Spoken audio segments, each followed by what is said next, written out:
देखिए, अखिल भारतीय बैस महासम्मेलन के द्वारा राज्य के सभी प्रमंडलों में एक दिवसीय धरना हम लोग दे रहे हैं। हम लोग का विषय है कि जातीय जनगणना में बैस समाज के साथ घोर अन्याय हुआ है। हमारी आबादी 2011 में 22% थी और 2023 में उसको घटा के 18% कर दिया गया। काफ़ी दुखद है।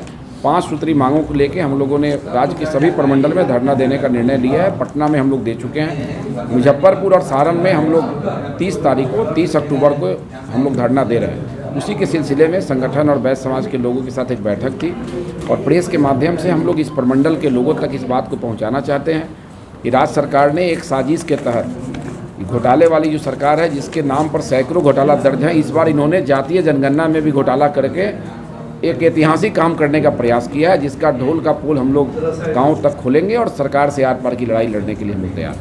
जमीनी स्तर पर जातीय जनगणना क्यों नहीं? देखिए, हम लोग एक उदाहरण के रूप में 35 लोगों में से हम लोग पूछे तो 8 लोगों ने कहा कि हमारे घर तक जनगणना कर्मी नहीं पहुँचे। तो हम लोगों ने एक मांग किया कि सरकार को एक टोल फ्री नंबर जारी करना चाहिए प्रखंड स्तर पर और 30 दिसंबर तक आप समय दीजिए कि उस टोल फ्री नंबर पर जो छूटे हुए लोग हैं वो कॉल करेंगे, सरकारी आंकड़ा में दर्ज हो और फिर सरकारी कर्मी उसके घर तक जाके उसको जनगणना में शामिल करें। और हम लोग का तो बैस समाज का अगर सर्वे हुआ भी होगा, अगर 1 लाख मान लीजिए, तो उसको घटा के सरकार ने 80,000 कर दिया। एक अनुमानित हम बता रहे हैं और दूसरे का बढ़ा दिया है।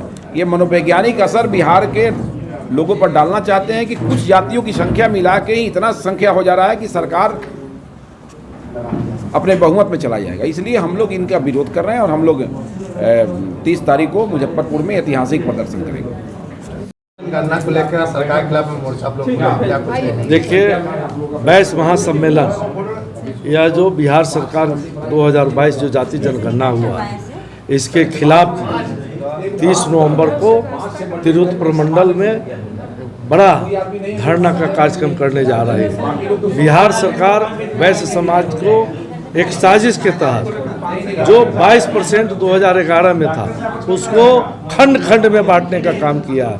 जैसे कानू समाज है उसको 2.82% दिखाया है, तेली समाज है उसको 2.81% दिखाया है, किसी को 0.50% दिखाया है, किसी को 0.60% दिखाया है। एवं प्रकार से खंड खंड में बांट करके कमजोर दिखाने का काम किया है और एक समुदाय और एक संप्रदाय को मजबूत बना करके दादागिरी, एक तरह से कहिए कि मनोवैज्ञानिक रूप से उसको मनोविज्ञान तरीका से उसको बढ़ाने का काम किया है। और यह जो बैस समाज है और जो अति पिछड़ा समाज के लोग हैं या अन्य कमज़ोर समाज के लोग हैं, उसको कमज़ोर दिखा करके राजनीतिक रूप से उसको दबाने का काम किया, ताकि तुम कमज़ोर हो, तुम राजनीति में नहीं आ सकते हो। हम दबंग हैं, हम आगे 4 समाज के लोग को दिखा करके बताने का कोशिश किया है कि हम 4 समाज मिल करके हम सरकार बना सकते हैं, आप कहाँ जाओगे।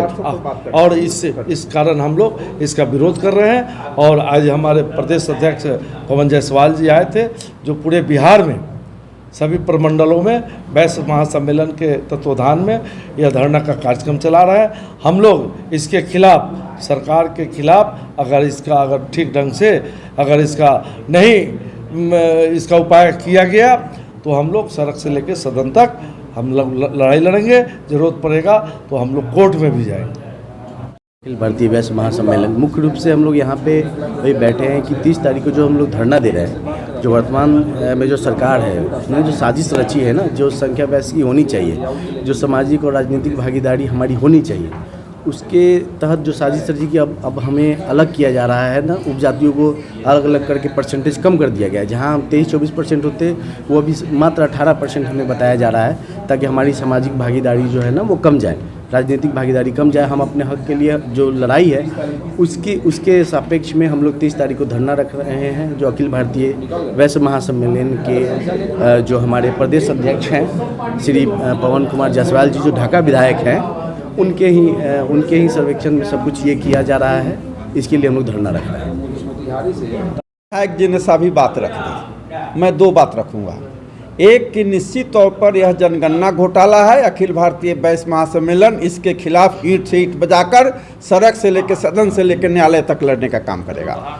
दूसरी बात सबसे चीज़ है कि आप एक उदाहरण कि तेली समाज का 1931 में जनगणना हुआ था, उस समय 2.8% था और इसके इतने वर्षों के बाद हो रहा है तो 2.81%, यानी कहीं ना कहीं आप में जो दो तरह से उन्होंने कर्मी किया। एक तो किया है कि जो छोटी छोटी उपजातियाँ वैश्य समाज की सबको अलग अलग कर दिया, जिसके चलते उनकी संख्या कम दिखाई दे रही है, और जिसका किया भी है तो उसमें उन लोगों की संख्या को कम दर्शा करके कुछ जाति विशेष की जनसंख्या बढ़ाई गई है। इसलिए पूरा आक्रोश है पूरे बिहार में सभी वर्गों में। हम सिर्फ वैश्य समाज नहीं बल्कि जिस जातियों का जो जनगणना कम करके किया गया है उन सभी जातियों को संतुष्ट करना पड़ेगा।